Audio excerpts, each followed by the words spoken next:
महाकुंभ है, महाकुंभ है, महाकुंभ है, महाकुंभ है, महाकुंभ है। ओम नमो नारायण। विक्रम संवत 2081 के शिशिर ऋतु के माघ माह शुक्ल पक्ष की पूर्णमासी तिथि तदनुसार दिन बुधवार 12 फरवरी सन 2025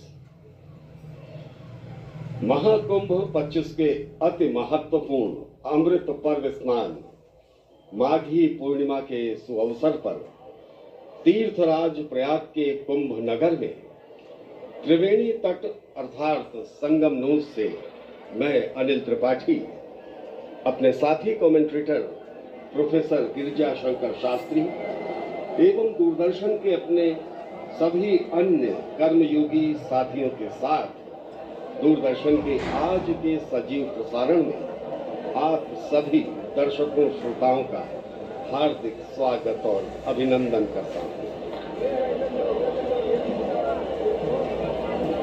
भास्कर देव उदित हो अपनी आभा बिखेर रहे हैं।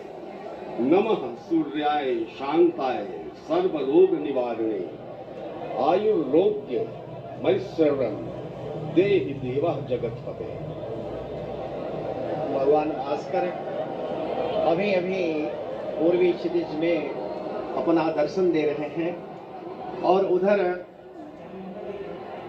जो औषधिपति चंद्रमा है वो पश्चिम दिशा में अस्ताचल को चले गए हैं। दो तेज एक समय में ही एक उदय को प्राप्त हो रहा है, एक अस्त को प्राप्त हो रहा है।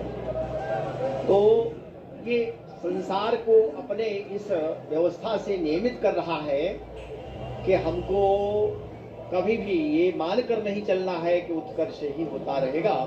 उदय और अस्त इस जीवन के क्रम में आते और जाते रहते हैं। ये दो तेज जो सूर्य चंद्रमा है इन्हीं की मुख्य भूमिका होती है जो ये कुंभ पर्व हुआ करते हैं। सूर्य पुत्री यमुना जी और विष्णुपदी जिनको ब्रह्मद्रवा कहें गंगा जी, दोनों का यहाँ संगम, मध्य में भगवती सरस्वती, तो तीनों का जो ये यहाँ मिलन है इस संगम तट पर आज अपार भीड़ है। सभी नर नारी आबाल वृद्ध स्नान कर रहे हैं। स्नान करके वह स्नान के साथ साथ भगवान का स्मरण, पूजन, हवन, दान आदि करते हैं। माघी पूर्णिमा की जो विशेषता है वो स्नान के साथ दान की भी है, क्योंकि जब तक दान न किया जाए तब तक स्नान पूर्ण नहीं होता। तो स्नान दान का आज विशेष महत्व है। और ये सन्मुख जो स्नानार्थी दिखाई दे रहे हैं ये बड़े भक्ति भाव से स्नान करके गंगा जी का संगम त्रिवेणी का आरती भी कर रहे हैं, आरती उतार रहे हैं और भगवान सूर्य को जल अर्पण कर रहे हैं, अपने अपने इष्ट देवों को जलार्पण कर रहे हैं। ये तीर्थराज प्रयाग की अमित महिमा है। इस महिमा को कहने के लिए वेद भी शांत हो जाते हैं, नेति नेति कहने लगते हैं। और वेदों में इतना ही कहा कि यहाँ जो स्नान करते हैं सिता सिते सरिते यत्र संगते तत्र प्लुतासो दिवमुत्पतन्ति।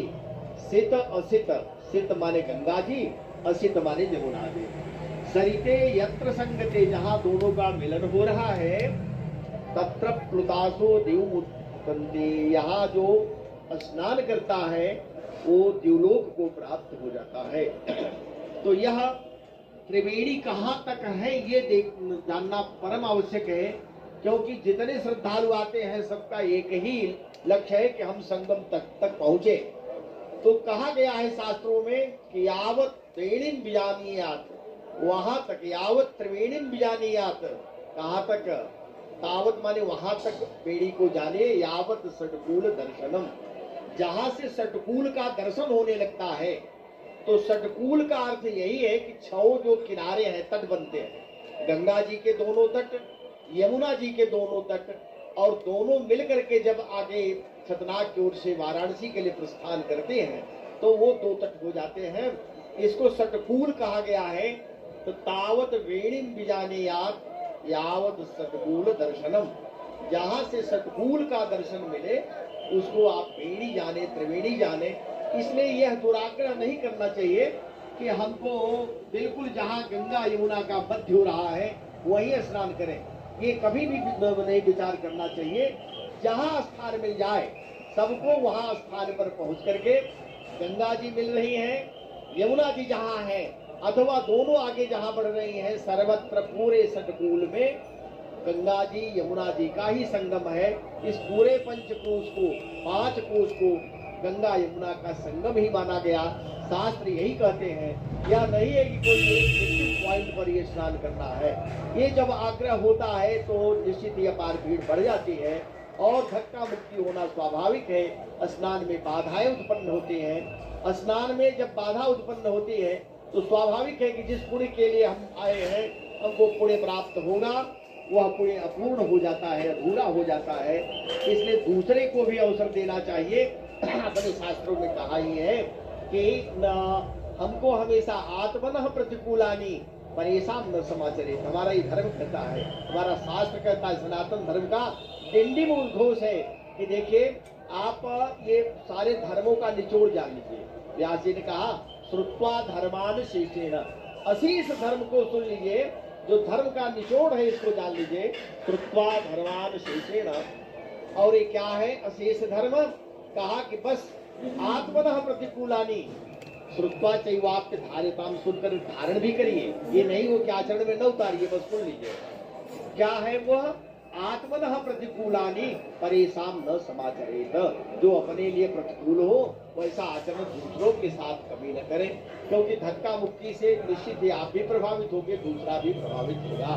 तो दूसरों को भी अवसर देते रहना चाहिए। स्नान करके वहीं बैठ नहीं जाना, स्नान करके फिर गंतव्य की ओर बढ़ना है, घर की ओर लौटना है, दूसरों को अवसर भी मिलता रहे।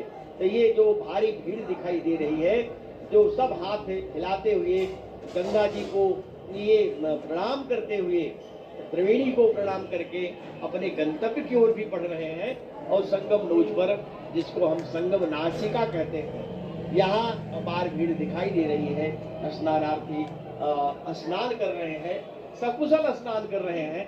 इस भारी भीड़ में देखें, ये न तो किसी को सैनिटाइज करने की जरूरत है, न किसी को यहाँ जो है परस्पर दूरी बना करके रहना है। कोरोना ने ये दिखा दिया था कि कैसे दूरी बनाकर चलना है। पर आज इस कुंभ पर्व पर तीर्थराज प्रयाग में सब एकाकार हो गए हैं। भले विविध पंथ हैं, अनेक पंथ है, कोई एक पंथ नहीं है। पंथ तो अनेक है, लेकिन सनातन एक ही है। सारे पंथ वैसे आकर मिल जाते हैं जैसे भिन्न वर्णा यथा धेनो, अलग अलग रंग की गायें दिखाई पड़ती हैं, लेकिन एक वर्ण का दूध होता है। वर्ण चाहे रंग कितने भी क्यों न हो, लेकिन सबका जो दूध होता है उसके दो रंग नहीं होते, एक रंग का हो जाता है। वैसे सनातन में कहीं से भी आ जाए, किसी भी रंग के, किसी भी पंथ के, किसी भी संप्रदाय के लोग क्यों न हो, लेकिन यहाँ ठीक वही स्थिति है जो भगवान शंकर की स्तुति करते हुए पुष्पदंत जी ने कहा था कि त्रयी सांख्यम योगः पशुपति मतम वैष्णवमिति प्रभिन्ने प्रस्थाने परमिदमतः पथ्यमिति च रुचीनां वैचित्र्यात् द्विजकुटिल नाना पथजुषां नृणामेको गम्यस्तुमसि पैसार्नौ इव। चाहे जितने भी शास्त्र हो, त्रयी वेद त्रयी है, वेद है, सांख्य है, योग है, पशुपति मत है, वैष्णव का मत है, और प्रभिन्ने प्रस्थाने, अनेक अनेक प्रस्थान है, एक नहीं। लेकिन जब जैसे कहीं से जल गिरता हो, आकाश में जल बरसे, तो वह नदी का में जाए, नाले का में जाए, कहीं गड्ढे में जाए, अंततः वह समुद्र को प्राप्त होता है। आकाशात् पतितं तोयं यथा गच्छति सागरम, जैसे आकाश से गिरा जल समुद्र को ही प्राप्त होता है।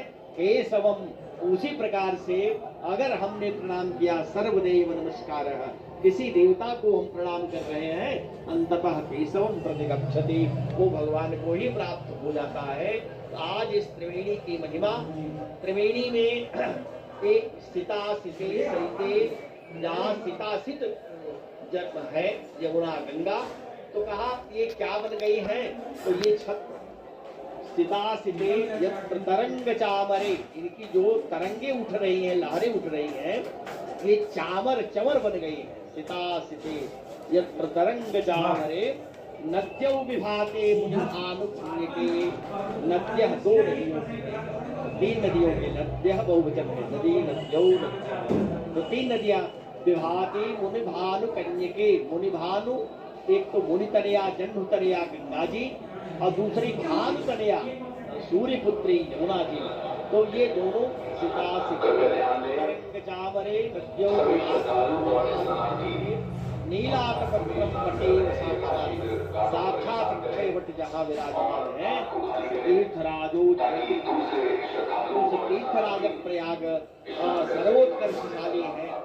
सभी जितने भी तीर्थ हैं पूरे भूमंडल के तीर्थ या त्रैलोक त्रिशुलोकेश विस्तृता, ये तीनों लोकों में विस्तृत है। तीनों लोकों के तीर्थ आकर के आज जब मकर, आज अंतिम मकर के सूर्य है, कल से कुंभ राशि के सूर्य हो जाएंगे, रात में परिवर्तन हो रहा है और ये मकर में सूर्य 14 जनवरी को आए हैं। आज पूरा एक मास होने जा रहा है, तो एक महीने पर्यंत जो मकर के सूर्य होते हैं उस समय तीर्थराज प्रयाग में गोस्वामी तुलसीदास जी प्रमाण है कि कोई व्यक्ति नहीं, केवल मनुष्य ही नहीं, नर नारी ही नहीं, यहाँ तो सभी चले आते हैं तीर्थराज प्रयाग में। आज इस मकर के मास पर्यंत कौन कौन आ कहा है, तो उन्होंने कह दिया गोस्वामी जी ने कि देव तनुज किन्नर नर श्रेणी सादर मज्जहि सकल त्रिवेणी, देवता भी आते हैं, धनुज भी आते हैं। धनुज जो धनु के पुत्र हैं, माने एक प्रकार से देवता दैत्य कश्यप की संतानें हैं, तो कश्यप की संतानों में देवता भी, दैत्य, धनुज भी, और किन्नर, यक्ष, गंधर्व, रजनीचर, सिद्ध, विद्याधर सब चले आते हैं और सब सूक्ष्म रूप में आते हैं। मनुष्य तो प्रत्यक्ष दिखाई देते हैं, लेकिन वो प्रत्यक्ष देखने के लिए वो दिव्य दृष्टि चाहिए, तो उनको भी देखा जाता है। बड़े बड़े साधक जो होते हैं वो जान लेते हैं कि दिव्य लोगों का ये स्नान चल रहा है। यहाँ पृथ्वी लोकवासी मानव पूरे विश्व से आज यहाँ उपस्थित है और विश्व का कोई कोना छूटा नहीं है। इसको हमारे ऋषि यजुर्वेद में कहता है यत्र विश्वम भवत्येक नीडम, जहाँ पूरा विश्व एक नीड में, नीड माने घोंसले में, एक घरौंदे में आ जाता है। आज पूरा विश्व इस तीर्थराज प्रयाग की त्रिवेणी में दिखाई दे रहा है, एक घरौंदे में आ चुका है, एक घर में आ चुका है। तो जहाँ लगभग पूरा स्नान तक 50 करोड़ लोग स्नान कर रहे हों, इसी से अनुमान किया जा सकता है कि सनातन धर्म कितना मजबूत है, इसकी जड़ें कितनी गहरी तक हैं। ये कोई मनुष्य के द्वारा स्थापित सनातन धर्म नहीं है। यह सनातन तो सना है, सना माने शाश्वत, जो निरंतर चल रहा है। निरंतर ये सनातन धर्म बना हुआ है, सृष्टि के आदि से ही है। इसको हम अनादि भी कहते हैं। अनादि से चलने वाला सनातन जो अनंत तक चलेगा, उसी सनातन के सब मार्ग है, भिन्न भिन्न मार्ग है। आज यहाँ शंकराचार्य के अनुयायी भी, यहाँ रामानुजाचार्य के अनुयायी, मध्वाचार्य के अनुयायी और जो निम्बारकाचार्य जी के अनुयायी हैं, वो प्रायः सभी पंथ के लोग एक जगह दिखाई पड़ते हैं और सभी अपने मत मतांतरों को यहाँ आकर के एकाकार कर लेते हैं। जैसे गंगा यमुना में मिलकर के आगे गंगा जी बहती हैं, उसी प्रकार से यह सनातन धर्म जो अनेक धर्म है सनातन में विलीन कर जाते हैं और यह सनातन धर्म सदा से विलीन। तो ये आगे का हाल आप हमारे सहयोगी अनिल त्रिपाठी जी से धन्यवाद प्रोफेसर साहब।